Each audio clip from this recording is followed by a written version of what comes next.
Innal hamdalillah nahmaduhu wa nasta'inuhu wa nastaghfiruh wa na'udzu billahi min shururi anfusina wa min sayyiati a'malina. May yahdihillahu fala mudilla lahu wa may yudlil fala hadiyalah. Asyhadu an la ilaha illallah wahdahu la syarika lah wa asyhadu anna Muhammadan abduhu wa rasuluh. Ya ayyuhalladzina amanu taqullaha haqqa tuqatih wa la tamutunna illa wa antum muslimun. يا أيها الناس اتقوا ربكم الذي خلقكم من نفس واحدة وخلق منها زوجها وبث منهما رجالا كثيرا ونساء واتقوا الله الذي تساءلون به والأرحام إن الله كان عليكم رقيبا يا أيها الذين آمنوا اتقوا الله وقولوا قولا سديدا يصلح لكم أعمالكم ويغفر لكم ذنوبكم ومن يطع الله ورسوله faqad faza fawzan 'azima amma ba'd. Ikhwati fillah barakallahu fikum. Saya mencintai antum karena Allah tabarakar rahman. Syukur kita kehadirat Allah Subhanahu wa taala, Allah yang memberikan kita rahmat dan nikmatnya hingga Allah Subhanahu wa taala masih berikan kita kesempatan untuk dapat melanjutkan kajian kita yang sudah kita mulai 2 pekan yang lalu dalam tema besarnya khazanah ilmu, pendidikan, dan peradaban pesantren. Khazanah berarti apa itu? Apa artinya khazanah itu, Ustaz Zakashi ini? Ini pakar bahasa Arab ini, Ustaz Ahmad Zakashi. Kalau dalam bahasa Arab, khizanah ya. Nah, itu apa artinya itu, Ustaz Zakashi? Gimana ya? Zakashi hilang suara. Nah, Ustaz. Ini pembendaharaan ya. Berarti banyak muatan yang ada dalam pesantren. Tapi ini sudah menjadi bahasa ilmu, pendidikan, dan peradaban. Dan kita masih dalam tema yang sebelumnya, fungsi ideal pondok pesantren. Pada pertemuan yang telah lalu kita sudah sebutkan fungsi ideal pondok pesantren itu minimal ada 3. Yang pertama, sebagai pusat dakwah, pendidikan, dan perjuangan umat. Allahu akbar. Ikhwati fillah barakallahu fikum. Pesantren di negeri ini banyak. Dan insya Allah ta'ala pada pertemuan-pertemuan yang akan datang, ya juga akan kita gali. Ya. Mulai dari pesantren klasik atau salafiyah tradisional, salafiyah modern, pondok pesantren, ya bahkan belakang hadir lagi pondok pesantren, ya berbagai macam yang hanya tahfiz saja. Ya. Sampai saya sebutkan, teman yang lalu saya sebutkan tidak ya. Ada pesantren yang pernah kita dapati dulu waktu masih SD. Pesantren kilat. Saking kreatifnya orang Indonesia itu. Sampai pesantren kilat. Ini luar biasa. Berarti khazanah, ya, pembendaharaan atau bentuk pesantren yang ada di negeri ini luar biasa. Itu terus kita gali. Baik. Dan yang sedang kita bahas idealnya agar membawa sebuah perubahan terhadap masyarakat. Baik. Yang pertama itu apa? Sebagai pusat dakwah, pendidikan, dan perjuangan umat. Sebelum lanjut ke yang kedua, kalaulah pesantren sebagai pusat dakwah, pendidikan, dan perjuangan umat, itu artinya lembaga-lembaga pesantren, pengurus-pengurus pesantren punya PR besar untuk melahirkan para dai, para pendidik, dan para pejuang. Ini PR. Dan ini harus kita lihat terus untuk mengevaluasi. Dulu saya sempat mengenyam pendidikan tradisional. Saking tradisionalnya Pak Didi, saya tidak pernah belajar bahasa Indonesia. Masya Allah, Masya Sejam pun Allah. nggak pernah. Terus bahasa apa Ustaz? Bahasa kampung dan bahasa Arab. Nah, karena memang di kampung. Tapi menurut saya, Buya yang mendidik saya orang besar. Sehingga wajar beliau mendapatkan doktor honoris causa. Semoga Allah Ta'ala ampuni kehilafan beliau. Dan Allah terima amal ibadah. Jadi pesantren itu Masya Allah, walaupun di asrama kecil, ya, tapi alumninya begitu tamat pondok, bahkan belum tamat pondok lagi, itu lahir sebagai seorang da'i, sebagai seorang pendidik. Dan dulu Buya itu mendidik kita, saya masih ingat, kelas 2, kelas 1 itu saya pulang ke kampung, yakni lipat kain. Ya. Itu pondok saya itu nggak jauh dari Pak Kain, hanya sekitar 20 sampai 30. Pulang Ramadan itu baru beberapa bulan, 3 sampai 4 bulan saja baru di pondok kita. Itu saya sudah tampil pidato dengan hasil didikan Buya ini, didikan guru-guru kita di sana itu 7 kali. Kelas 2 saya masih ingat 14 kali atau 15. Dan saya sudah khutbah ketika itu 2 kali. Itu hebat Ustaz. Hebat Buya. Enggak. Murid-murid Buya yang lain juga. Kelas 3, itu udah pergi ceramah mana-mana tuh. Ceramah 1 jam, 2 jam, 1 jam ceramah, 1 jam tanya jawab. Kelas 4, itu level sudah kemana-mana itu, sudah kondang, kodok diundang. Sering diundang ya untuk daerah-daerah sini. Dan itu bukan sayanya yang hebat, tapi didikan. Ya. Kemudian ya ini kan evaluasi bagi kita nanti. Kemudian saya masih ingat betul, kelas 3 itu saya sudah ngajar kelas 1. Waktu kelas 4 ya disuruh oleh Buya guru-guru untuk ngajar kelas 3. Kelas 5 saya pernah ngajar kelas 4. Ya.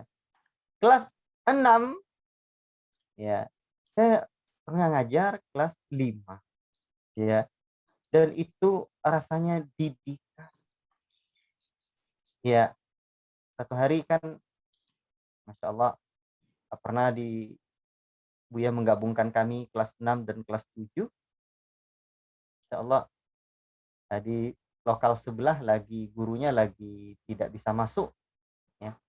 Buya suruh untuk saya ngajar ke sampingnya. Itu fenomena yang seperti itu perlu kita renungkan sebagai ya, evaluasi pendidikan. Apakah santri-santri kita sudah tamat kelas 7, tamat pondok, bisa berdak?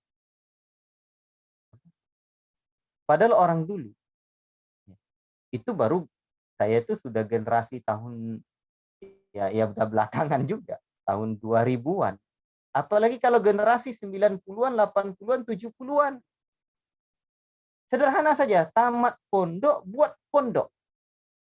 Makanya menurut Kiai Haji ya Imam Zarkashi, pendiri Gontor itu, ketika salah seorang muridnya sudah tamat pondok, kemudian pulang dan ya pulang ke pondok lagi, jumpa dengan kiainya berziarah, Kiai Imam Zarkashi berkata, kamu sudah mengajar belum? Belum Kiai, mati. Itu arti menurut beliau rahimahullah taala, ilmu yang tidak diajarkan itu mati. Ini PR besar bagi kita.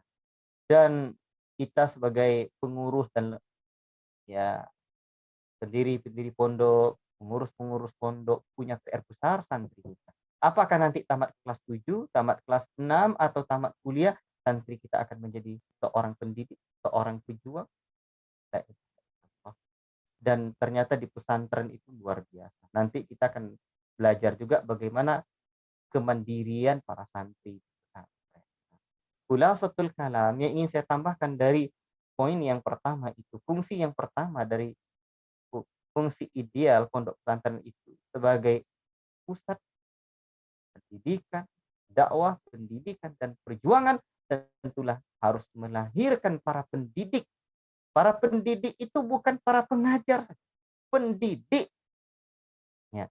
Pendidik dengan ngajar itu beda. Ya.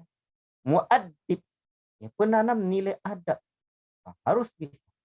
Murabbi, seorang yang mampu menterbiah. Terbiah itu kan menumbuh kembangkan sedikit demi sedikit. Jadi bukan hanya sekedar transfer ilmu. Kalau hanya sekedar transfer ilmu, Mbah Gogel lebih jago. Tapi penanaman nilai adab, Allah. Nah, ini seorang murabbi. Maka saya bilang kadang di pondok-pondok di kampung-kampung ini kan masaknya cuma pakai apa? Kadang pakai tidak seutuhnya juga kita menggunakan apa? Magicom ya sekali atau sering juga menggunakan apa? Kayu bakar. Karena filosofi pendidikan itu filosofi mendidik itu seperti menanak nasi dengan kayu bakar, bukan menanak nasi dengan magicom. Bagaimana nanak nasi dengan magicom?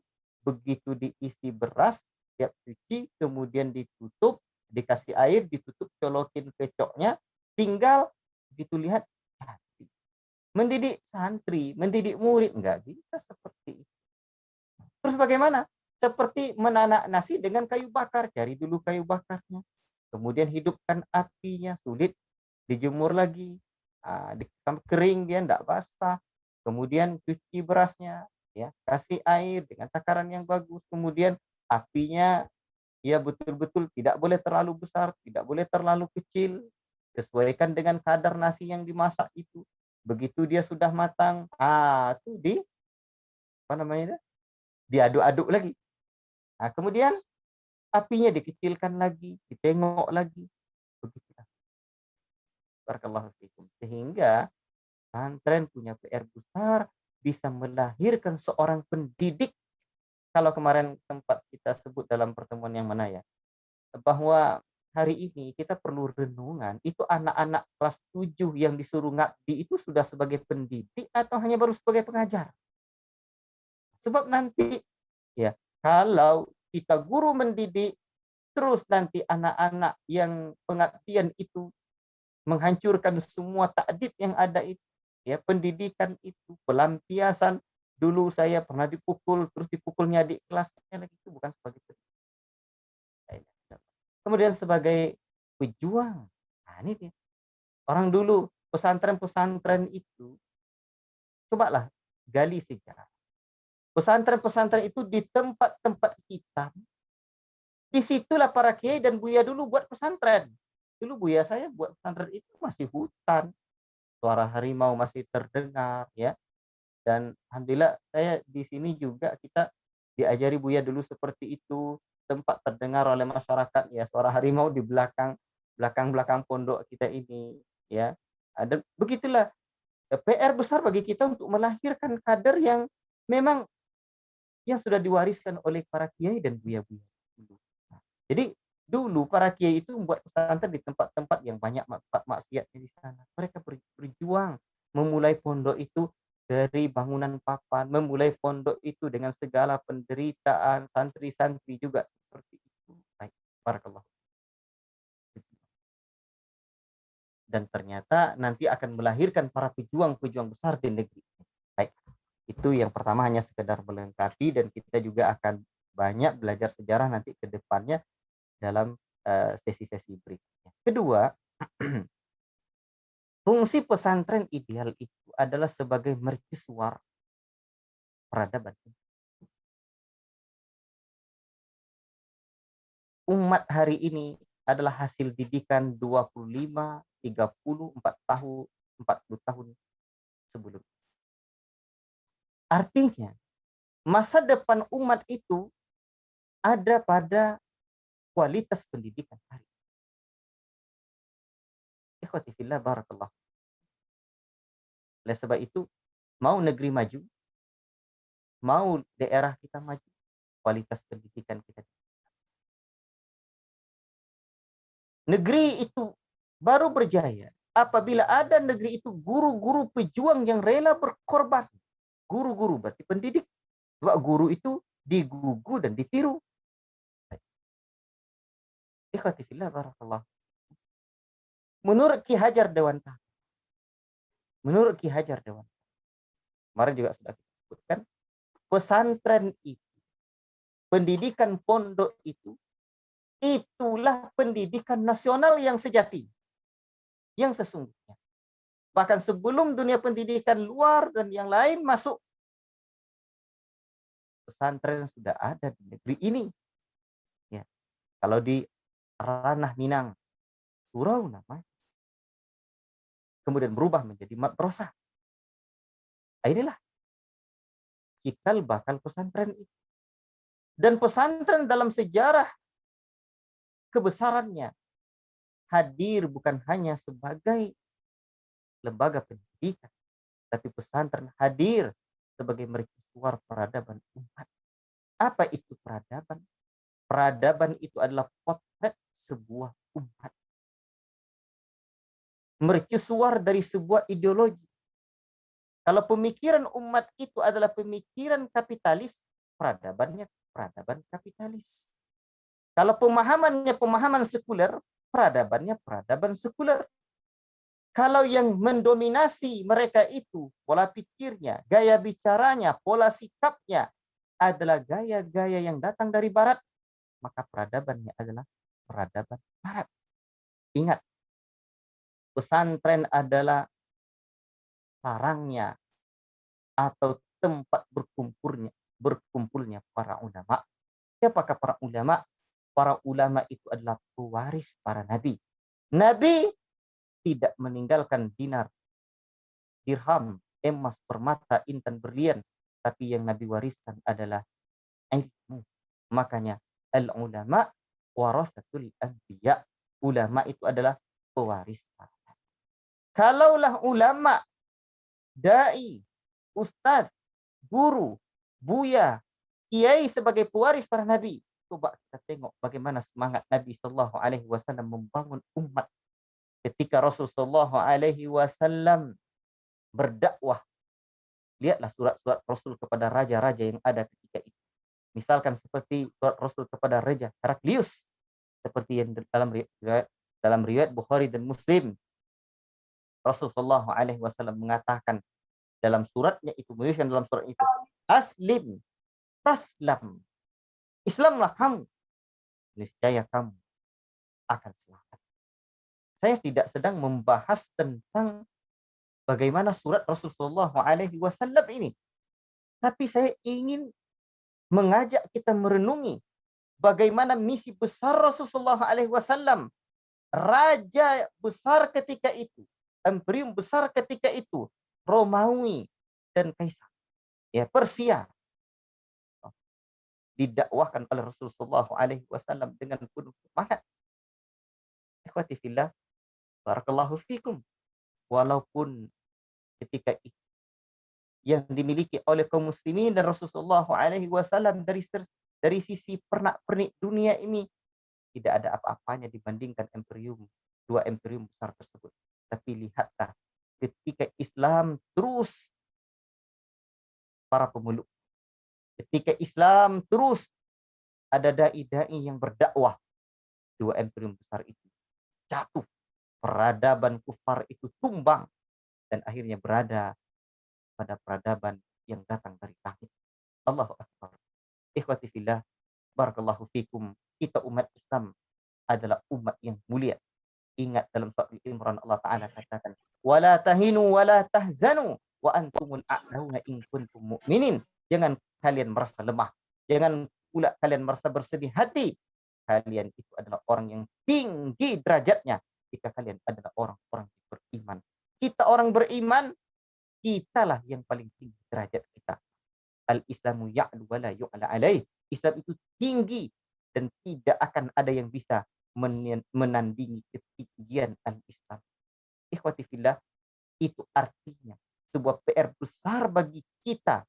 Kita harus menghadirkan ketinggian Islam itu di tengah-tengah. Kebesaran Islam itu di tengah-tengah masyarakat kita. Ketika Allah Subhanahu wa taala menyuruh, ya ayyuhalladzina amanu dukhulu fis silmi kaffah wa la tattabi'u khutuwatis syaitan innahu lakum aduwwum mubin. Wahai sekalian orang-orang yang beriman, masuklah kalian ke dalam Islam itu secara kafah, secara menyeluruh. Allahu Akbar. Dari semua sisinya. Dari sisi akidah, ibadah, muamalah, dari seluruh aspeknya, dari seluruh lini kehidupan masyarakat ini. Masuk kalian ke dalam aturan Islam, syariat yang datang dari langit untuk disebarkan di bumi ini. Dalam bahasa yang sering saya katakan, membumikan peradaban langit. Ikhwati fillah, barakallahu fikum. Apa sebab Allah Ta'ala katakan begitu? Karena sesungguhnya agama ini adalah agama yang sempurna. Al-yawma akmaltu lakum wa atmamtu alaikum ni'mati wa raditu lakumul Islam madina. Pada hari ini, pada hari Jumat di Haji Wada, aku telah sempurnakan untuk kalian agama kalian ini.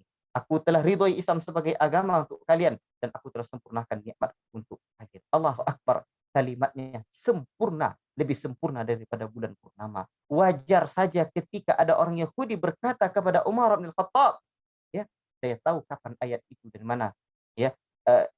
Ketika ada orang Yahudi berkata kepada Umar bin Khattab, ada satu ayat dalam ayat kalian, kalaulah turun kepada kami bangsa Yahudi, niscaya akan kami rayakan hari turunnya. Begitulah orang Yahudi, sedikit-sedikit perayaan. Dan ketika sebutkan ayat itu, Umar berkata, saya tahu kapan dan di mana turun ayat itu. Sempurna. Dan yang menyempurnakannya bukanlah Muhammad atau para sahabat. Sejatinya manusia juga punya sifat hilang. Tapi yang menyempurnakannya adalah zat yang maha sempurna. Allah Rabbul Alamin. Allahu Akbar. Itu artinya Islam agama yang komprehensif. Agama yang mendalam. Agama yang menyeluruh. Karena ilmu Allah itu maha luas. Dan Allah tidak pernah salah dan lupa. Allah yang telah menciptakan alam jagat raya ini. Allah pula yang telah menciptakan manusia ini. Tentulah Allah Ta'ala tahu yang terbaik untuk manusia sejak dunia hingga akhiratnya. Islam relevan sejak zaman dulu sampai akhir zaman. Allahu Akbar. Ikhwati fillah, barakallahu fikum. Ini saya sampaikan sebagai muqaddimah untuk memahami fungsi ideal pondok pesantren yang kedua. Artinya apa? Artinya agama kita ini adalah agama yang besar. Nabi kita adalah orang besar. Nabi kita, coba lihat, Michael Hart, ya, dalam ratus tokoh berpengaruh dunia, ya, dia mencantumkan Muhammad bin Abdullah nomor. Nabi kita, Allahu Akbar, diimani oleh umatnya, ya, disayangi oleh umatnya, dan disegani oleh lawan. Dan mereka orang-orang kafir sekarang pun juga mengakui, di antara mereka menyebutkan, sekarang bumi ini butuh sosok seperti Muhammad. Lihatlah bagaimana pengakuan-pengakuan orang-orang kufar bahwa kesuksesan manusia yang paling sukses adalah Muhammad sallallahu alaihi wasallam. Manusia butuh apa sepeninggalan Nabi? Nabi punya kadar di kota Madinah untuk membangun peradaban gemilang di bumi ini. Allahu Akbar. Karena sesungguhnya kesuksesan dakwah Nabi dibimbing oleh Allah Rabbul Alamin. Allahu Akbar. Lihatlah, kalau hari ini orang-orang Yahudi mereka ditakdirkan oleh Allah Subhanahu wa taala, ya, dengan peradaban barat, peradaban kufar itu berada pada, ya, level mereka yang menguasai dunia ini hari ini. Tapi ya, satu hari mereka akan hancur. Peradaban mereka itu hanyalah peradaban semu yang tidak melahirkan ketenangan. Ikhwati fillah, barakallahu fikum. Kita jangan terpesona. Ya. Kita jangan terpesona dengan peradaban-peradaban barat. Ya.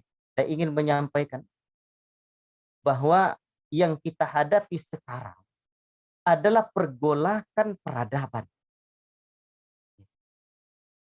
Saya ingin menyampaikan bahwa yang penting kita ingat, kita itu berhadapan dengan pergolakan peradaban. Ketika Allah Rabbul Alamin menyebutkan walan tardha 'ankal yahudu walan nasara hatta tattabi'a millatahum, sekali-kali tidak akan ridha orang Yahudi dan Nasara terhadap kalian sampai kalian mengikuti millah mereka. Rasul juga sebutkan la tattabi'unna sanana man kana, dalam lain sunana man kana qablakum shibran bi shibrin wa dhira'an bi dhira'in hatta law dakhalu juhra dabbin la dakhaltumu. Sungguh ya, kalian akan mengikuti gaya-gaya orang Yahudi. Ya, peradaban-peradaban Yahudi dan Nasara sejengkal demi sejengkal, sehasta demi sehasta. La ilaha illallah. Sampai sekiranya mereka masuk lubang bab, kalian akan juga masuk ke dalam lubang top. Itu artinya masyarakat kita hari ini, umat kita hari ini berhadapan dengan peradaban-peradaban kufar ini, peradaban kufar ini. Ya. Dan ada beberapa peradaban kufar yang mendominasi dunia ini. Dan itu yang harus kita ingat. Kita ini bukan berhadapan dengan perang angkat senjata, dengan tombak, ya, dengan pedang, tidak. Hari ini kita berhadapan dengan apa? Berhadapan dengan ya, ghazwul fikri, perang pemikiran. Bagaimana orang-orang kufar itu ingin menghancurkan generasi kita? Itulah permasalahan yang sedang kita hadapi hari ini. La ilaha illallah. Ya. Nah,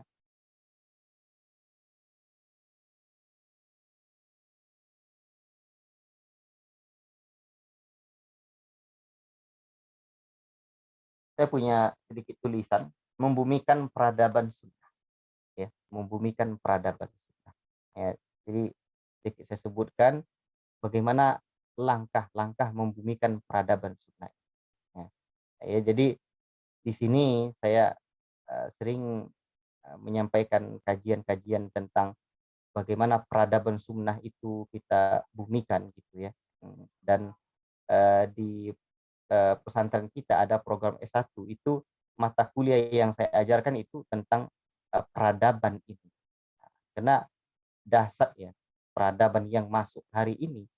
Jadi manifestasi, saya memahami apa yang disebutkan oleh Rasulullah SAW, kita akan membeu kepada peradaban-peradaban Yahudi itu, Nasara itu betul-betul kita gali, kita pahami apa saja peradaban-peradaban mereka yang merusak itu. Nah, itu harus kita pahami. Baiklah. Baik, ingin saya sedikit menyampaikan peradaban apa saja yang mendominasi dunia hari ini.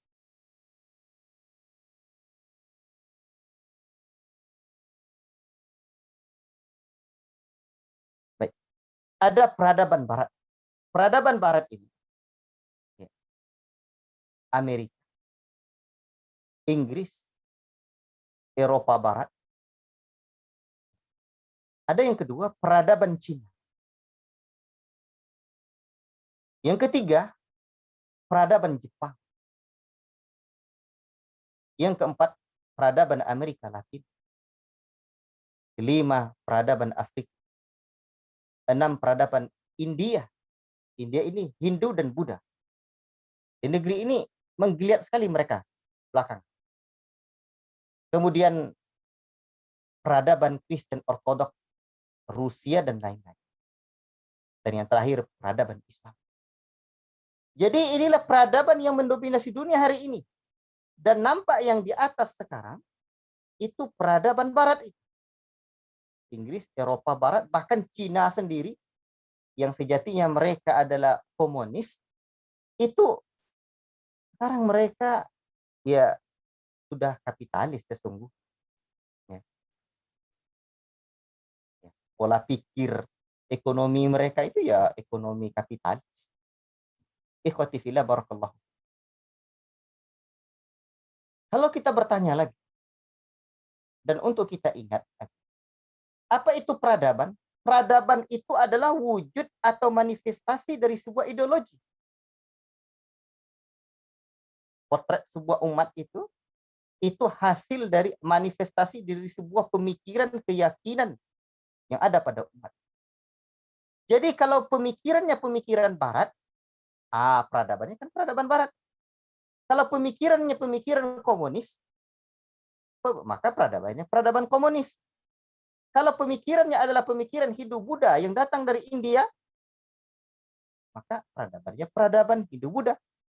Kalau pemikirannya adalah pemikiran Kristen Ortodoks, maka peradabannya adalah peradaban Kristen Ortodoks, manifestasi dari sebuah keyakinan. Kalaulah pemikirannya sekuler, peradabannya peradaban sekuler. Nah, itu makna dari peradaban. Adapun kalau pemikirannya adalah Islam atau Islamic worldview, cara pandang Islam, cara pandang sunnah, cara pandang generasi terbaik umat ini yang disebut dengan generasi salaf, maka peradabannya adalah peradaban sunnah, peradaban generasi terbaik umat ini. Ikhwati fillah, barakallahu fikum. Itu peradaban-peradaban yang mendominasi dunia. Ya. Saya juga ingin sedikit menyebutkan negeri kita ini sesungguhnya peradaban apa saja yang mempengaruhi. Ya. Apa saja peradaban yang pernah ada di negeri kita. Satu, peradaban Yunani. Peradaban Yunani. Ya. Dan pengaruh peradaban ini di negeri ini, seperti museum, gedung-gedung pemerintah, dan lain-lainnya. Ya, kalau dari sisi bangunan, kuntum a'lamu bi umuri dunyakum. Kalian lebih tahu urusan dunia kalian, kata Rasulullah SAW. Jadi yang baiknya ya, yang diperbolehkan ya kita terima, kalau tidak ya tidak. Itu diantaranya peradaban yang mendominasi negeri kita ini. Termasuk peradaban Romawi kuno. Seperti apa? Misal di Indonesia menerapkan hari libur yang jatuh pada setiap hari Minggu, yang ternyata dalam masyarakat Romawi digunakan sebagai hari penyembahan dewa matahari. Saya sedang bukan mengkritik hari libur, bukan pemerintah, tapi saya sedang berbicara sejarah. Kemudian itu contoh. Kemudian peradaban apa lagi? Peradaban Sungai Mekong, ya, yang datang dari India sana. Ya. Peradaban Hindu dan Buddha.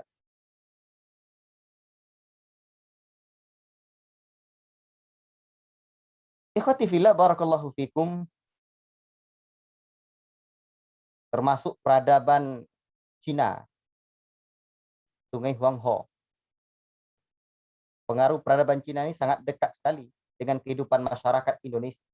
Seperti masakan Cina, kebudayaan Cina, peramalan nasib seseorang dengan membaca garis telapak tangan. Itu peradaban yang datang dari. Kemudian peradaban lembah Sungai Gangga, ini dari India tadi.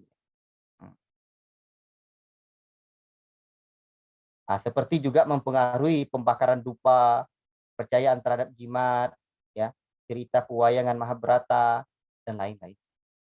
Nah, ini contoh saja. Ikhwati fillah, barakallahu fikum. Inilah yang sedang kita hadapi. Sedang kita hadapi kondisi masyarakat kita itu. Maka saya selalu mengatakan, kalau Syekh Muhammad rahimahullah ta'ala menulis, Muhammad bin Abdul Wahab menulis kitab Masail Jahiliyah, itu perkara-perkara jahiliyah. Itulah dia peradaban-peradaban jahiliyah itu. Itu lebih 100 yang beliau sebutkan. Peradaban-peradaban jahiliyah. Dari keyakinan, ucapan, perbuatan. Ini harus kita pelajari. Dan ada lagi jahiliyah modern hari ini. Jahiliyah modern. Jahiliyah modern ini sungguh sangat luar biasa. Seperti apa? Sekularisasi, pragmatis, rasionalisasi empiris, dikotomi, anti otoritas, feminisme, pluralisme, liberalisme, dan isme yang menyimpang dari ajaran agama. Inilah yang sedang kita hadapi. Sehingga umat hari ini apa? Seperti yang dikatakan oleh Thauban, di mana Rasulullah SAW pernah menyebutkan, yushikul umam an tada'a alaikum kama tada'al akalatu ila qas'at. Kata Rasul, hampir saja umat yang kafir dan sesat itu mengerumuni kalian dari berbagai penjuru. Sebagaimana mereka berkumpul menghadapi makanan dalam piring. Faqala qail, berkata seseorang, wa min qillatin nahnu yawma idzin, apakah karena hari itu kami kena sedikit ya Rasulullah? Dulu para sahabat merasa bahwa mereka itu kuat. Sampai ketika mereka perang, orang-orang kafir itu memandang tidak mungkin kita bisa memerangi mereka. Mereka sekiranya diminta untuk memindahkan gunung, mereka mampu memindahkan gunung. Saking dahsyat kekuatan dan semangat para sahabat. Tak mungkin rasanya orang kafir bisa mengalahkan kita. Ya, sehingga para sahabat bertanya kepada Rasulullah SAW, wa min qillatin nahnu yawma idzin, apakah karena hari itu kami sedikit ya Rasulullah? Maka Rasul mengatakan, bal antum yawma idzin katsir, bahkan pada hari itu kalian sesungguhnya banyak, walakinnakum ghusaa'un ka ghusaa'is sail, tapi pada hari itu nilai kalian hanya seperti buih di lautan. Wala yanzi'annallahu min suduri aduwikumul mahabata, dan Allah Subhanahu wa taala mencabut dari hati musuh kalian itu rasa takut, tidak ada kegentaran di hati mereka lagi.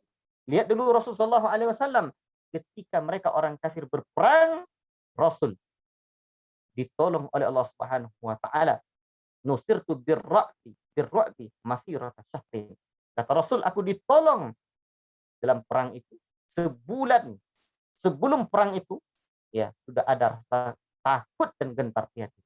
Ini tidak ada lagi. Wala yakdzifannallahu fi qulubikumul wahan. Dan Allah Subhanahu wa taala timpakan ke dalam hati kalian itu penyakit wahan. Faqala qailun ya Rasulullah wa mal wahnu. Sahabat bertanya, apakah itu wahan ya Rasulullah? Hubbud dunya wa karahiyatul maut, cinta dunia dan takut mati. La ilaha.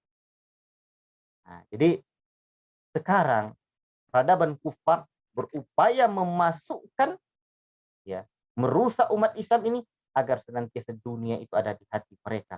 Padahal Rasulullah SAW menyebutkan, hadis ini dibawakan oleh, ya, Imam Al-Hafidh Al-Munziri dan Al-Albani rahimahullah taala membuat ringkasan, ya, Sahih At-Targhib wa Tarhib ini, naja awwalu hadhil ummah bizuhdi wal yaqin wa halakuha akhiru hadhil ummah bil bukhli wa tulil amal. Letak kesuksesan awal umat ini adalah dengan sebab kezuhudan mereka dan keyakinan mereka. Para ulama mengatakan zuhud itu bagian dari akhlak, yakin itu adalah akidah. Jadi letak kesuksesan awal umat ini adalah dengan akhlak dan akidah. Dan hancurnya umat akhir zaman ini bil bukhli, dengan sebab kekikiran mereka dan panjangnya angan-angan. Inilah cinta dunia. Ikhwati fillah, barakallahu fiikum. Ya, ini yang kita hadapi sekarang. Maka kita betul-betul harus mengkader santri kita, murid-murid kita, agar mereka peduli dengan kondisi itu. Agar mereka mengerti, agar mereka paham bahwa sekarang kita bukan perang antar negara, tapi perang antar peradaban. Ghazwul fikri itu di sini. Baik. Tapi kita jangan terlalu khawatir atau jangan terlalu takut. Anggap saja mereka orang-orang kufar itu bagaikan lalat, sebagaimana Khalid bin Walid ketika perang di bumi Yamamah memandang mereka orang-orang kafir itu hanya bagaikan lalat-lalat, begitu saja. Walaupun senjata mereka senjata lengkap, tapi kekuatan iman Khalid bin Walid dan para sahabat, oh, tak bisa ditawar-tawar, tak bisa ditandingi. Allahu akbar. Ikhwati fillah, kalaulah hari ini orang-orang Yahudi, orang-orang kufar ditakdirkan oleh Allah Subhanahu wa taala peradaban mereka peradaban yang mengungguli kita, sesungguhnya kita mesti ingat sekarang bahwa sesungguhnya peradaban mereka itu gemilang baru belakangan. Dulu mereka berada dalam kekelaman, ya.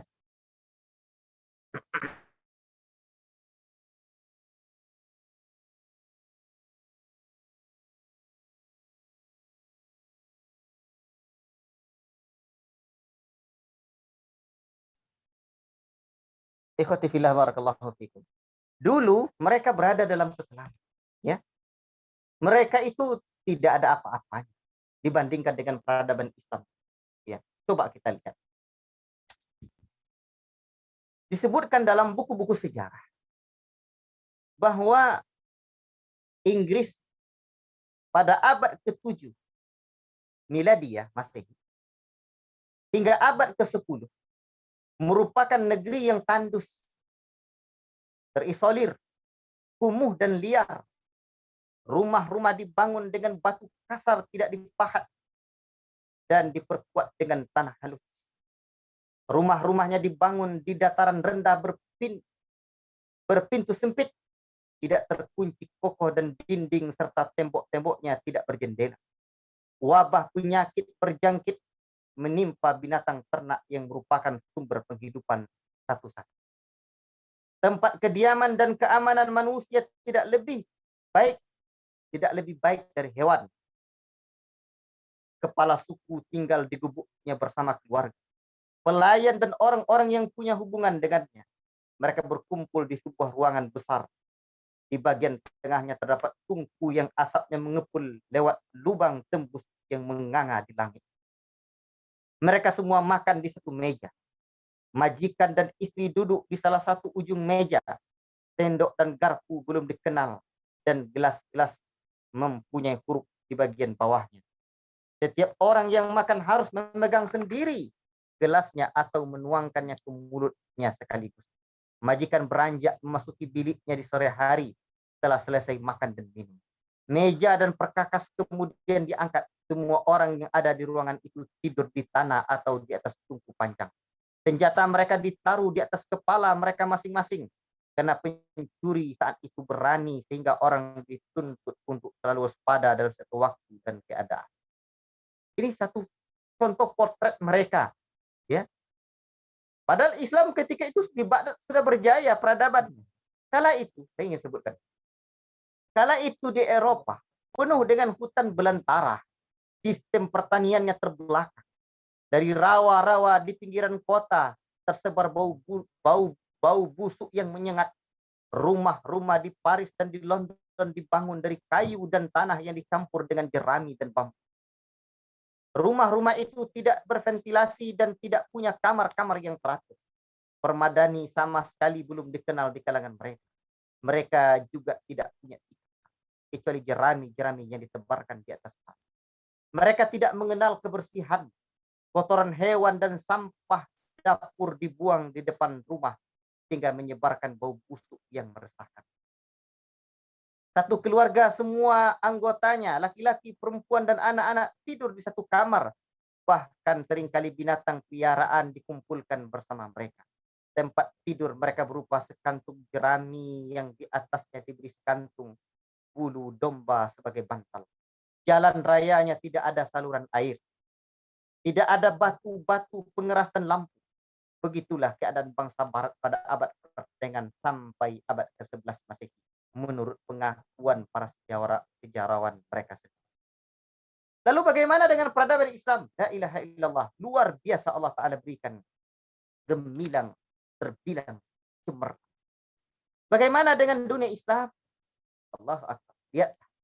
Tengoklah kota besar seperti Baghdad, Damaskus, Cordoba, di Spanyol sana, Granada, kota Sevilla, ya. Bagaimana keadaan mereka? Lihat Cordoba. Malam hari kota ini diterangi dengan lampu. Pejalan kaki memperoleh cahaya sepanjang 10 mil tanpa terputus. Lorong-lorongnya dialasi dengan batu ubin. Cordoba dikelilingi taman hijau. Orang yang berkunjung ke sana biasanya bersenang-senang dulu di kebun-kebun dan taman-taman sebelum sampai di kota Cordoba. Penduduknya lebih dari 1 juta jiwa. Saat itu kota terbesar di Eropa, penduduknya tidak lebih dari 25.000. Lihat pula Granada. Bagaimana Granada? Bangunan Istana Alhambra merupakan lambang keajaiban yang sangat mencengangkan. Tempat yang selalu menjadi pusat perhatian para wisatawan dari mancanegara. Ikhwati fillah barakallahu fiikum. Ya, lihat pula kota Sevilla. Di kota ini terdapat 6.000 alat tenun sutra. Setiap penjuru kota Sevilla dikelilingi pohon zaitun, dan karena itulah di situ terdapat 100.000 tempat pemeras minyak zaitun. Di setiap kota terkenal berbagai macam industri yang diincar oleh bangsa Eropa dengan antusias. Bahkan kota-kota itu terkenal dengan pabrik-pabrik baju, baju besi, topi baja, dan alat perlengkapan baja lainnya, sehingga orang-orang Eropa datang ke tempat untuk membeli. Baghdad, lihat pula Baghdad. Baghdad terletak di satu daerah yang sempit dan kecil. Ya, ketika Al-Mansur membangunnya, awalnya sempit dan kecil. Ketika Al-Mansur membangunnya, ia mendatangkan insinyur teknik, para arsitek dan para ilmu ukur. Kemudian ia melakukan sendiri peletakan batu pertama pembangunan. Seluruh biaya yang dibelanjakan untuk membangun Baghdad itu mencapai 4.800.000 dirham. Jumlah pekerja mencapai 100.000 orang. Baghdad mempunyai 3 lapis tembok besar dan kecil mencapai 6.000 buah di bagian timur dan 4.000 buah di bagian barat. Dan lihatlah buku-buku sejarah ya. Ini hanya sekedar saya menyebutkan sedikit bagaimana sejarah kebesaran peradaban Islam.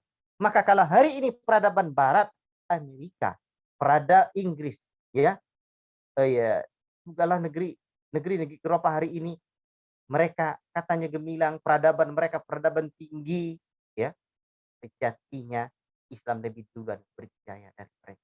Mereka Baghdad di abad pertengahan itu, ya, Eropa di abad pertengahan itu hanyalah bagaikan kandang unta dibandingkan Baghdad dengan negeri yang penuh dengan peradaban. Artinya yang ingin saya sampaikan, peradaban Islam lebih dulu berjaya, gemilang, cemerlang, dan Allah Akbar, Spanyol. Tetapi karena umat Islam sedikit demi sedikit meninggalkan agama, runtuhlah. Allah Ta'ala tidak. Allah Ta'ala kasih pelajaran, umat ini pun akhirnya peradaban kufar itu, dan mereka pun juga memerangi umat Islam, mereka mencuri kekayaan umat Islam. Dan ingat ya ikhwan, apa yang sudah disumbangkan oleh peradaban Islam terhadap Barat, peradaban Islam jasanya terhadap peradaban Barat, Eropa, tidak akan pernah bisa terbayarkan. Itu artinya apa? Islam adalah memang betul-betul. Wala yu'la alai, dan tidak akan bisa ada yang menandingi Islam. Kalau kita bertanya, kalau kita berkata, Ustaz, bukankah hari ini bangunan-bangunan di Eropa itu luar biasa? Luar biasa. Ya, kita akui dalam bab itu. Tapi bangunan istana mereka yang megah tinggi menjulang itu keropos dari nilai-nilai ruhiyah, dari nilai-nilai jiwa. Betul, kita akui dalam sejarah ya, bahwa apa yang sudah dicapai oleh Eropa hari ini dari sisi bangunan fisik, ya, telah melebihi apa yang telah pernah dicapai oleh umat Islam di Spanyol dahulu. Tetapi sesungguhnya peradaban mereka adalah peradaban yang gersang, peradaban yang nihil dari nilai ruhiyah, ya. Jauh dari ketenangan, jauh dari ketentraman. Dan alhamdulillah satu demi satu umat-umat di Barat, masyarakat Barat pun menyadari hal itu. Akhirnya mereka pun mulai banyak yang masuk Allah. Untuk itu hari ini sudah saatnya kita bangkit. Sudah saatnya kita berjaya lagi. Sudah saatnya kita menuju kebesaran Islam lagi. Karena agama kita ini adalah agama besar. Namun di saat kita jauh dari agama kita, hinaan akan menimpa kita. Namun ketika kita kembali lagi kepada agama kita, wa'adallahu allazina amanu minkum wa amilus solihat la yastakhlifannahum fil ardh. Allah Subhanahu wa taala berjanji kepada orang-orang yang beriman dan beramal saleh, ketika mereka beriman betul-betul ada iman dalam hatinya, ada iman dalam dirinya, ada amal saleh yang betul-betul saleh, maka Allah Ta'ala akan angkat mereka menjadi orang-orang yang berkuasa di muka bumi ini. Saya bukan berbicara tentang politik hari ini. Ya, kata Syekh Al-Albani rahimahullah ta'ala, tarkus siyasa, meninggalkan politik praktis itu bagian dari politik kita hari ini. Maka banyak jalan lain. Apa jalan lain? Membangun peradaban umat. Baik, saya ingin mengembalikan kepada pesantren. Kalaulah demikian sekilas sedikit sejarahnya. Kalaulah demikian asas dan kebesaran Islam itu, maka pesantren fungsi idealnya adalah menjadi mercusuar peradaban umat. Inilah yang harus dipikirkan oleh pondok-pondok pesantren, lembaga-lembaga umat ini. Nah, pengurus-pengurus oleh Buya dan Kiai, pesantren harus hadir bukan hanya ya sebagai lembaga pendidikan, tapi sebagai contoh peradaban umat. Mulai saja dari yang sederhana, mulai saja dari yang sederhana. Walaupun di catatan saya ini saya sebutkan langkah-langkahnya. Langkah-langkah membumikan peradaban sunnah itu apa? Kita tidak masuk dunia politik praktis. Kita bisa berbuat, ya. Kita bisa berbuat, ya. Ikhwati fillah barakallahu fikum. Yang sederhana saja misalkan. Langkah-langkahnya untuk ya agar pondok pesantren itu menjadi mercusuar peradaban umat betul-betul ditata. Tata apa? Dari sisi misalkan manajemennya. Kalau hari ini kita berbicara dakwah, dakwah itu ada idaratul dakwah, manajemen dakwah. Dan ternyata ketika saya mencoba studi ya, di Mekah itu Masya Allah manajemen dakwahnya luar biasa. Ini perlu menjadi pelajaran besar bagi renungan besar bagi kita untuk kita menata. Nah, dan bagaimana kita belajar membumikan peradaban sunnah atau tauhid ini, membangun peradaban umat ini dari Rasulullah SAW.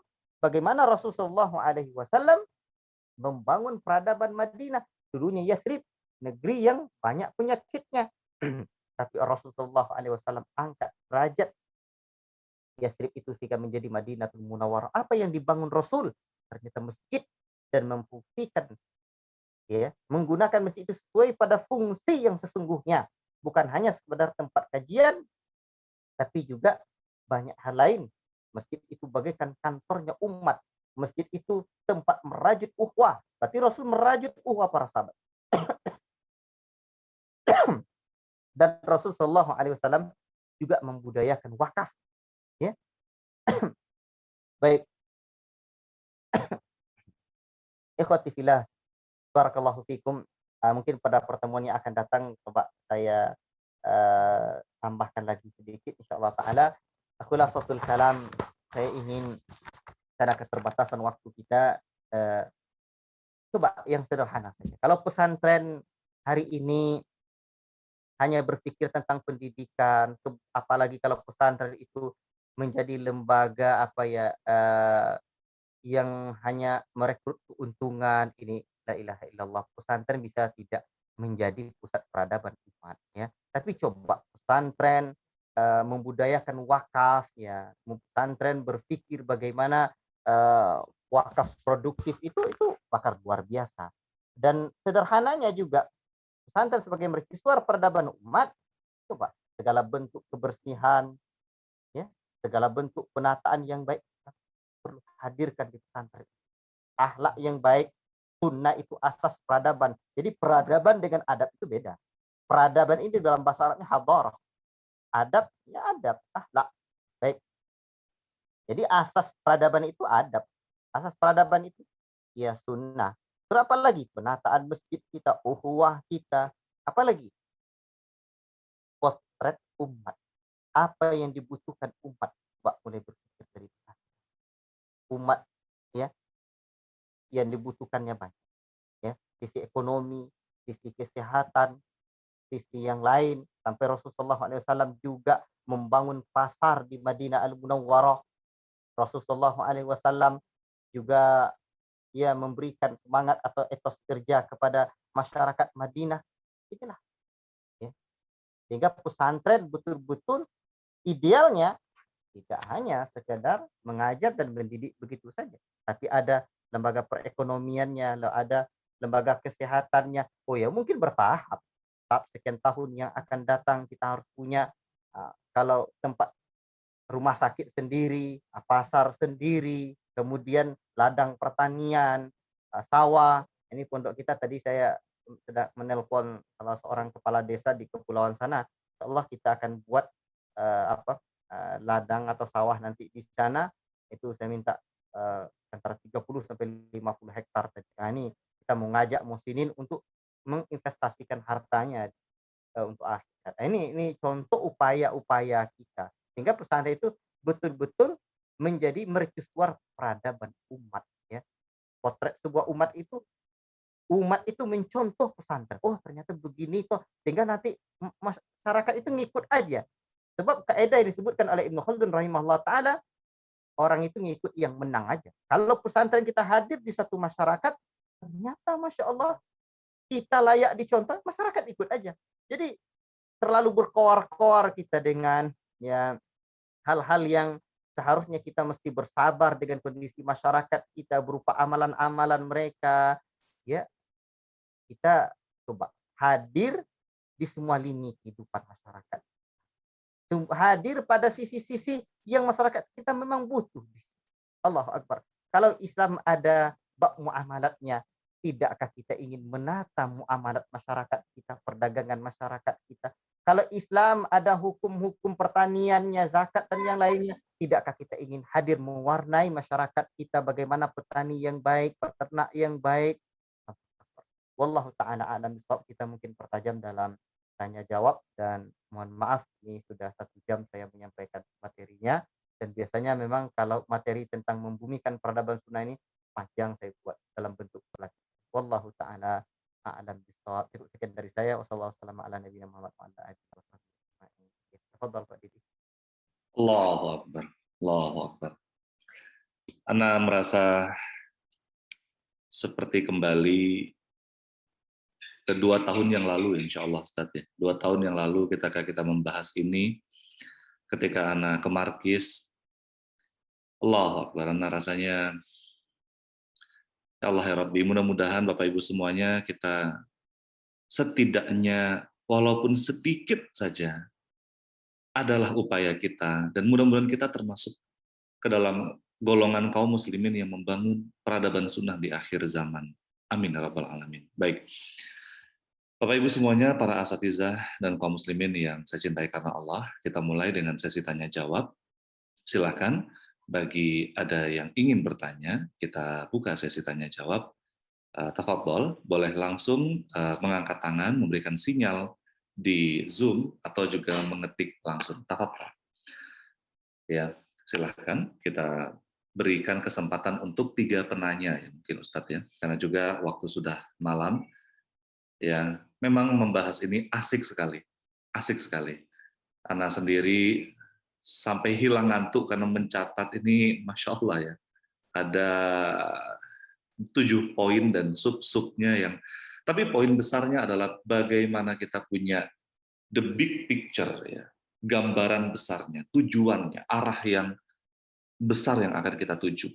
Ya, silahkan Bapak Ibu semuanya, jika ada yang ingin bertanya, para asatizah kita, para ayah bunda, kita buka pertanyaan untuk 3 penanya yang tercepat mungkin ya, karena waktu kita juga terbatas. Tafadhol. Atau kita minta aja, ini ada Abdurrahman atau yang lainnya, tafadhol ya, silakan. Silakan Ustaz Abdurrahman, ada Umuzian, ada banyak lagi di sini yang mungkin tidak bisa saya sebutkan satu persatu, saudara-saudara kita yang kita cintai karena Allah. Tafadhol.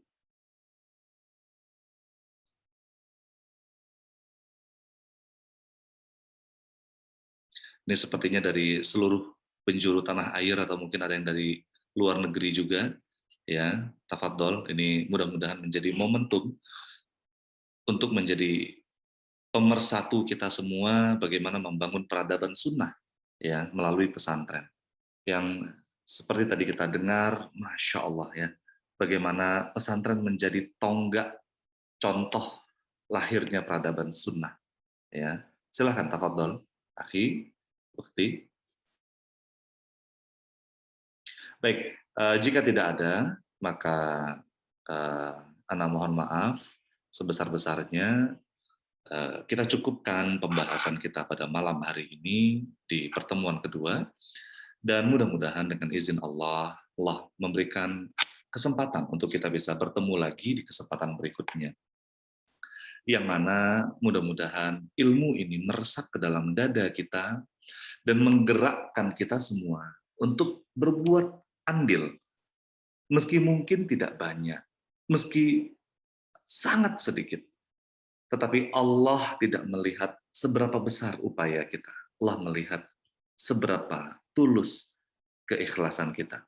Bagaimana tadi Ustaz Firdaus, Buya kita, Hafizahullah Ta'ala, menceritakan dari pondok yang bermodalkan papan, ya, hanya sangat sederhana, melahirkan dai-dai pejuang yang membangun peradaban. Dan insya Allah, mudah-mudahan Allah takdirkan lagi, Allah berikan kesempatan kita untuk bisa bertemu di sesi berikutnya, di pertemuan ketiga, di Rabu malam, jam 20.30, dan Allah berikan kesempatan kita untuk mencatat, meresapi, dan mudah-mudahan Allah menggerakkan kita untuk bersama-sama merangkul diri, ya, untuk membangun peradaban sunnah ini. Ya, Amin. mohon izin Pak Didi, saya mau menambahkan sedikit. Tafadhol, tafadhol, Ustaz. Iya. Jadi alhamdulillah saya merasakan semakin ke sini guru-guru dakwah kita semakin masya Allah eh, geliat membumikan peradaban sunnah di negeri itu, ini luar biasa sekali. Ya, ini pembahasan kita tentang ini adalah pembahasan yang besar sekali. Apalagi kata-kata membumikan peradaban sunnah itu sangat, kenapa membumi, kenapa sunnah, kenapa kok peradaban itu, panjang sekali pembahasannya ya.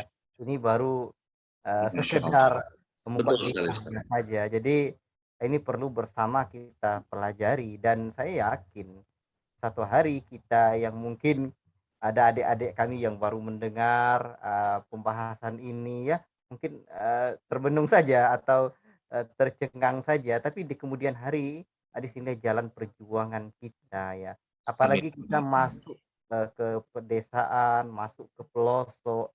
Jadi dai yang kita kirim itu ini seperti tadi kita merencanakan mengirim santri lagi 10 orang ke Pulau Penyalai dengan satu gurunya, dan insya Allah itu yang kita pikirkan bukan hanya sekedar mereka belajar, tapi mereka membaur dengan masyarakat, Masya bisa Allah. menghadirkan peradaban itu. Apa itu peradaban? Ya nih seperti misalkan anak-anak kita insya Allah awal bulan depan itu belajar otomotif ya di pondok di sini. Nah, saya berharap nanti begitu mereka sampai di pedalaman, mereka bisa bukan hanya sekedar hadir di masjid, tapi hadir dalam kehidupan masyarakat itu. Ketika masyarakat motornya rusak, mereka yang hadir ya. Artinya ketika misalkan ini contoh saja, ketika sholat zuhur datang, seharusnya kan bengkel ditutup dulu. Jadi kalau yang mekaniknya adalah yang tahu agama, yang tahu sunnah, otomatis ditutup, bukan dibuka dan main. Masya Allah. Nah, ini contoh peradaban itu. Dan Allah. ketika misalkan ada, saya insya Allah ini kita mau beli lahan di Talang Mama juga, insya Allah tadi berjanji dengan Pak Kadesnya, mudah-mudahan Allah mudahkan, ibu saya mudah-mudahan sehat, mau untuk membeli lahan ya di daerah arah Talang Mama saya. Itu yang terbayang dalam pikiran saya, itu membuat sekolah pertanian di sana. Untuk apa? Amin. Jadi untuk pertanian itu. Jadi ketika kita ingin memberikan contoh bagaimana petani yang baik itu seperti apa gitu. Allah. Jadi kita orang-orang orang-orang yang diberikan hidayah tauhid, hidayah sunnah oleh Allah Ta'ala itu hadir memberikan contoh. Kalau peradaban itu potret sebuah umat, inilah potret kita sebagai santri.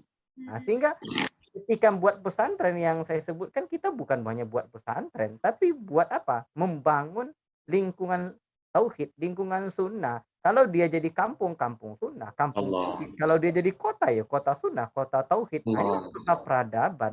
Maka ya, untuk langkah membangun ini panjang ya. Nah, ini contoh baru pertanian. Pertanian nih sekarang siapa yang menguasai? Orang kufar.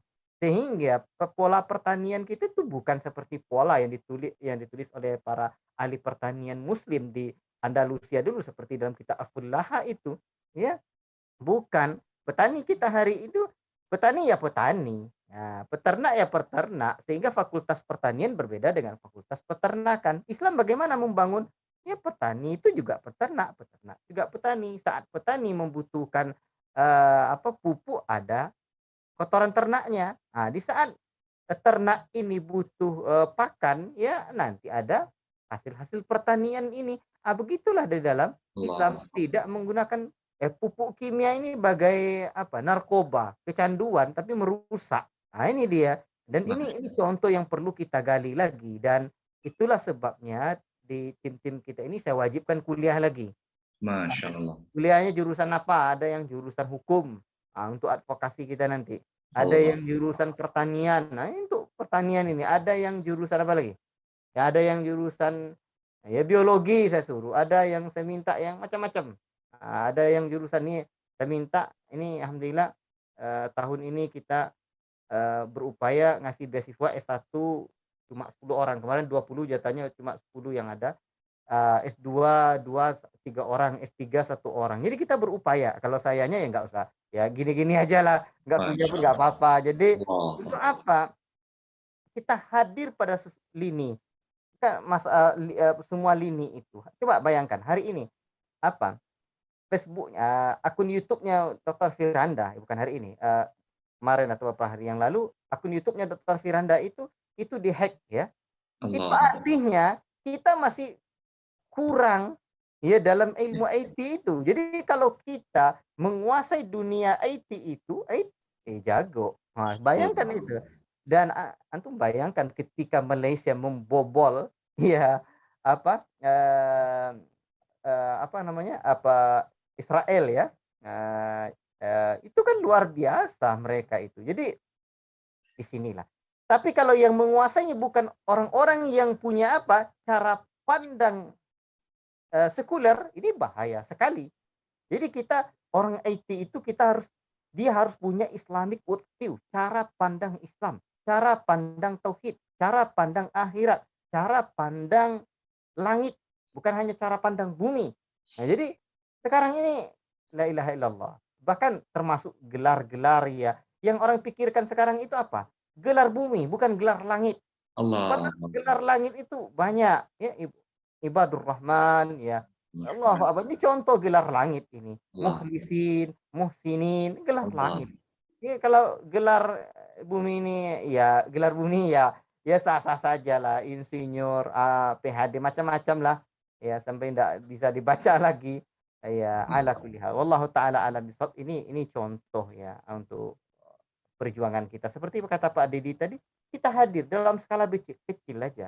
Jangan hanya dalam apa membayangkan sesuatu yang besar dulu. Allah sudah berjanji, sesuatu yang besar itu berawal dari sesuatu yang kecil. Wallahu taala a'lam bishawab. Cuman ini silakan kita jawab dulu Pak Didi. Saya masih semangat kok insyaallah. Baik, baik. Tapi Ustaz Ana juga ini semangat sekali dari Ustaz Abdurrahman. Ya. Masya Allah. Bismillah. Assalamualaikum warahmatullahi wabarakatuh. Ustaz, waalaikumsalam warahmatullahi wabarakatuh. Ustadz, bagaimana cara kita membangun peradaban di pedalaman, di mana masyarakat belum mengenal sunnah, belum berpakaian syar'i, bagaimana kita berdakwah sementara kita harus menjaga pandangan terhadap mereka. Nah ini juga Ana teringat dengan perjalanan dulu kita ke dalam sekali Ustadz ya. Ya. Jadi jangankan berpakaian syar'i, Ana masih mengingat dulu kita dakwah, ibu-ibunya merokok di masjid, la ilaha illallah ya. Merokoknya di masjid. Ana baru Ini di itu Ana melihat. di kampung Buya Abdul Halim ini, di Rantau Kasih namanya. Masya Allah ya, betul betul. Rantau Itu Kasih, betul. Anda masih ingat sekali. Namun mudah-mudahan Anda dikasih Tadi di kesempatan lagi sana dulu. bisa hadir. Bayangkan ibu-ibunya merokok ke masjid. Masya Allah. Apa dulu saat ini dari pertanyaan Ustaz Abdurrahman? Baiklah. Cuman menurut Ana sepanjang yang Ana dalami, renungi dari perjalanan ini, menurut Ana membangun peradaban di kampung itu sangat mudah. Masya Allah. Membangun peradaban di pedalaman itu justru mudah dari kota yang terkontaminasi oleh peradaban-peradaban lain. Allah. Nah itu dia. Jadi jangan kita memandang, kan kemarin ada yang diskusi sama saya di pinggir sungai Subayang itu ya, Pak Faisal namanya, bagaimana menurut Ustadz ya perkembangan dakwah sunnah di negeri ini. Menurut saya masa depan negeri ini berada pada sunnah ini. Karena sesungguhnya sunnah itu jika kita renungi dalam konsep syumuliyah yang komprehensif, itu jauh lebih mudah diterima daripada dakwah hanya sekedar mengajar zikir dan ceramah di masjid saja. Allah. Sunnah itu menyeluruh. Contoh. Tahadu tahabbu. Saling berbagi hadiahlah kalian. Niscaya Allah. kalian saling berkasih sayang. Nah itu. Jadi kalau hari ini, kalau Buya-Buya dulu tangannya di atas, Buya-Buya sekarang tangannya di bawah. Buya-Buya dulu tuh mengelola harta wakaf sehingga memberikan santunan. Jadi tidak hanya menerima santunan. Nah, Allah. jadi coba kita melihat dakwah itu bukan hanya pada satu sisi. Dakwah kita tuh dakwah sunnah. Sunnah itu Allahu Akbar. As-sunnah hiyal Islam. Al-Islamu huwa sunnah. Sunnah itu adalah Islam. Dan Islam itu adalah sunnah. Dan ingat Islam ini. Inna arsalnaka rahmatan ila rahmatan lil alamin. Inna arsalnaka ila rahmat. Wa ma arsalnaka ila rahmatan lil alamin. Tidaklah kamu utus kamu hai Muhammad melainkan sebagai rahmat bagi sekalian alam. Jadi sebagai rahmat. Allahu Akbar. Sehingga saya membayangkan, saya berharap satu hari kita punya Islamic Center, namanya bukan satu, tapi berapa banyak yang Allah berikan kita rizki, sebab di mana ada jalan, di situ ada kemauan. Itu falsafah yang saya buat gitu ya. Bukan di mana kemauan, di situ ada jalan. Di mana ada jalan, di situ ada kemauan. Masya Jadi Allah. kita coba pengen buat Islamic Center rahmatan lil alamin. Nah, jadi tidak rahmatan alamin. Justru dakwah sunnah, dakwah tauhid, dakwah salaful ummah itu dakwah yang paling mudah diterima. Tapi kalau hanya pada satu aspek kita memandang dakwah itu kita sendiri yang menyempitkan dakwah. Tapi Allah. coba di sisi yang lain. Jadi di pedalaman itu sangat mudah sekali dan jauh lebih memungkinkan dari yang sudah terkontaminasi. Tapi Allah. walaupun seperti itu ya di kota juga sangat penting dan juga harus bisa. Jadi masyarakat yang belum mengenal sunnah, belum berpakaian. Bagaimana kita berdakwah sementara kita harus menjaga pandangan. Saya ingin menceritakan, satu hari di tempat Ustazuna Muhammad Wujud di Magelang sana. Beliau ngomong gini, kita nih orang mengenal sunnah nih begini. Nah, semakin lama mengaji semakin tidak bisa bergaul dengan orang. Masya Anda Allah. semakin tidak bisa bergaul dengan ada ibu-ibu, ada bisa aja sedikit. Padahal orang-orang kampung tuh butuh, Assalamualaikum Bu. Di situlah menjaga hati dan menjaga pandangan, pandai-pandailah kita. Padahal emak-emak di pasar yang pakai cadar juga enak-enak ceritanya dengan tukang jual sayur kata Ustaz Muhammad Wujud. Dengan kita nampak kita malu-malu seperti apa pula tuh, serondok-serondok pula. Ini sifat yang mungkin perlu kita renungi lagi. Masyarakat kita tuh masyarakat yang butuh sentuhan dan kita harus juga menjaga iman. Ya, dan hijabnya seorang laki-laki itu adalah menjaga pandangannya dan yang pertama itu menjaga hatinya. Oleh sebab itu disinilah letak ya kita perlu lebih komprehensif memahami dakwah itu. Jadi yang belum berpakaian syar'i itulah yang lebih banyak pahalanya nanti kita Masya Allah. dakwahkan. Tapi dari sisi mana cara kita mendakwakan? Apa sisinya? Jadi dulu kita pendekatannya dengan hati. Bukankah di negeri ini ada dari hati ke hati? Kalau dari hari hati ke hati itu kan biasanya kota infak ya. Dari hati ke hati di Masya Allah. kami ini kan Allahu Akbar. kan dari Masya hati ke Allah. hati. Kita ada acara dulu dari hati ke hati. La ilaha Rupanya kalau Jawa mungkin tak ada. Dari hati ke hati itu infak dulu tuh. Ya dari hati ke hati dulu tuh. Jadi illallah. inilah mungkin Ustaz Abdurrahman yang perlu saya ketika misalkan ini dari Pulau Punyalai, ketika saya berada di Pulau Punyalai itu, saya memandang ini lahan segar, medan yang luar biasa ya untuk berdakwah. Makanya markas tahfiz kita di sana itu Ustaz Abdurrahman kita namakan dengan Jaziratul Quran, Pulau Quran. Karena yang terbayang dari dalam pikiran saya bukan pada bab Qurannya dulu. Qurannya itu nomor one ya, tetapi yang terbayang pada saat saya merancang itu jazirahnya ini. Ini pulaunya itu. Karena yang saya inginkan bukan hanya satu tempat. Nah, ini insya Allah Ustaz Abdurrahman kan buka yang kedua nanti. Markas Tahfiz Jaziratul Quran 2. Jadi nanti yang ketiga sampai ke yang 20 nanti. Kalau perlu kalau bisa banyak, kenapa kita mau sedikit untuk akhirat nih? Ini yang perlu kita renungi. Cuman itulah lebih komprehensif, lebih komprehensif kita dalam berdakwah itu. Wallahu taala a'lam bissawab. Yang benar hanya dari Allah, yang salah dari pribadi saya yang Allahu menyampaikan. Akbar. Silakan Pak Didi untuk Allahu tutup Akbar. dan silakan Pak Didi memberikan closingnya juga. La ilaha illallah. Muhammadur Rasul. Saya masih ingat sekali, kira-kira 2 tahun atau 3 tahun yang lalu saat Ustadz Firdaus pulang dari kunjungan dengan Ustadz Muhammad Wujud, hafizahullah ta'ala, beliau mengatakan bahwa dakwah kita saat ini seperti kita berburu di kebun binatang. Ya, hewannya sudah ditangkap begitu ya Ustadz ya. Nggak ada tantangannya lagi. Tinggal datang, dakwah, bayar, selesai.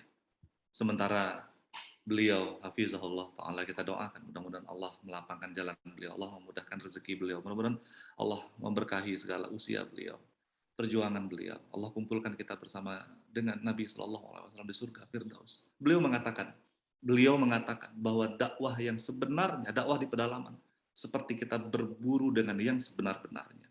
Adrenalin kita akan keluar, semangat kita akan membara. Sebagaimana beberapa tahun yang lalu anak katakan kepada Ustadz Firdaus, insya Allah dalam beberapa tahun lagi anak akan mencapai penghasilan 1 hari 1 miliar, ya, kira-kira setahun 400 miliar, dan anak akan wakafkan 99%. 99% itu membangun peradaban. Bukan anak mengatakan ini karena ria, karena ingin disanjung. Anak ingin mengajak kaum muslimin, dan anak berharap anak meninggal di jalan Allah dan tidak satupun manusia yang tahu apa yang amal yang anak perbuat. Karena apapun yang kita lakukan saat ini sebenarnya masih tergolong kecil dan tidak ada artinya. Sangat kecil dibandingkan dengan para sahabat dulu yang bukan cuma harta, bahkan jiwa, bahkan keluarga, bahkan harga diri, bahkan semuanya dikorbankan untuk di jalan Allah demi tegaknya peradaban sunnah di bumi yang gersang dengan kemaksiatan, dengan peradaban-peradaban kufar. Dan alhamdulillah, hari itu adalah sekarang. Hari itu adalah sekarang. Di mana sekarang peradaban Romawi, peradaban Persia, Cina, ya, yang persis dulu di zaman Rasulullah SAW dan para sahabatnya, radhiyallahu anhu, kita alami sekarang. Anda masih ingat bagaimana Ustadz Firdaus mengatakan bahwa zaman itu ada 5, ya Ustadz ya. Zaman nubuwah, zaman Nabi Shallallahu Alaihi Wasallam. Kemudian zaman khilafah ala min hajil nubuwah. Kemudian zaman mulkan adhan. Afwan kalau ana salah ya Ustadz ya. Kemudian mulkan jabriyah. Kemudian zaman khilafah ala min hajil nubuwah. Ana hanya berharap dengan ana yang miskin ilmu, miskin segala-galanya, dikuasai nafsu dan kecintaan dengan dunia. Ana hanya berharap menjadi bagian dari tegaknya khilafah ala min hajil nubuwah. Dan ana berharap para asatizah yang ada di sini, para ustadz, umi, abi, saudara-saudaraku yang kucintai karena Allah, kita bersatu, kita berikan apa yang bisa kita berikan. Bukan masalah besarnya, tapi seberapa tulusnya. Sebagaimana Ustadz kita, Buya kita, Ustadz Firdaus Hafizahullah Ta'ala mengatakan, di mana ada jalan, ya, di situ ada kemauan. Dan Anda tambahkan, di mana tidak ada kemauan, di situ cari alasan. Sehingga sederhananya yang sering mencari alasan adalah mereka yang tidak mau sebenarnya. Cuma dicari-cari alasan saja. Dan mudah-mudahan itu bukan kita yang hadir di sini. Ya, Bismillah, haula wala quwata illa billah. Sekian dari saya, Bapak Ibu semuanya, para asatizah dan ikhwani fillah. Kita tutup dengan doa kafaratul majelis. Subhanakallahumma wa bihamdika, asyhadu an la ilaha illa anta, astaghfiruka wa atubu ilaik. Assalamualaikum warahmatullahi wabarakatuh.